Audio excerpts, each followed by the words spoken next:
Veulent afficher un front uni face à Vladimir Poutine. Les dirigeants européens qui se réunissent aujourd'hui en sommet à Bruxelles. Au menu, en tout cas parmi les objectifs validés, un 19e train de sanctions contre la Russie et avancer sur un projet pour financer un prêt massif à Kiev. On en parle avec vous, Alix Le Bourdeau, en direct depuis Bruxelles. Bonjour Alix. Ce qui va d'abord occuper les esprits aujourd'hui, je le disais, c'est d'abord la question de ce prêt à Kiev financé grâce à ces avoirs gelés russes. Est-ce que les 27 vont enfin donner leur feu vert à ce projet?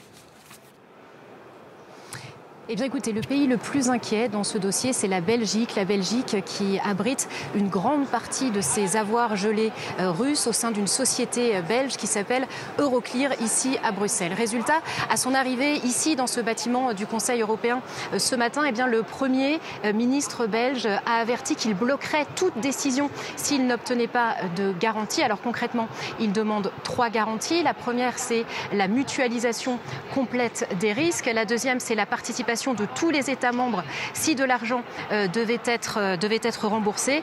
Et enfin, il demande à tous les pays, les autres pays européens qui abriteraient des actifs gelés russes d'agir également. Alors, dans ce dossier, il y a pu avoir d'autres réticences d'autres États membres, en tout cas de la prudence sur l'utilisation de ce prêt uniquement pour la reconstruction de l'Ukraine ou bien à des fins militaires. Il va y avoir également aujourd'hui la question récurrente de la Hongrie qui, vous le savez, a l'habitude de bloquer les décisions sur l'Ukraine. Alors on verra si les conclusions du jour sont adoptées à 27 ou bien alors uniquement à 26, comme ça a déjà été le cas précédemment. Autre sujet à l'ordre du jour, Alix, le pacte vert. Les 27 doivent encore s'entendre sur leurs objectifs.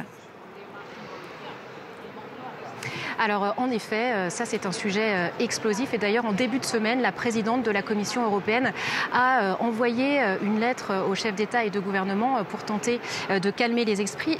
La Commission européenne qui milite pour une réduction de 90% des émissions d'ici 2040, mais il y a des pays comme la Pologne et l'Italie qui souhaiteraient un objectif moins ambitieux. Il y a aussi des pays plus ambigus comme l'Allemagne et la France qui demandent des conditions facilitantes, c'est-à-dire une flexibilité finalement pour arriver à cet objectif. Et puis ces pays demandent surtout une relance de la compétitivité puisque vous le savez, eh bien seulement 10% des mesures qui sont recommandées dans le rapport Draghi de septembre 2024 ont pour le moment été implémentées par Bruxelles, sans parler de la fronde au Parlement européen qui existe depuis quelques mois, où le premier parti, le parti de droite, le PPE, s'allie souvent à l'extrême droite pour retoquer des textes. Dernière victime en date, en début de semaine, un texte sur la protection des forêts.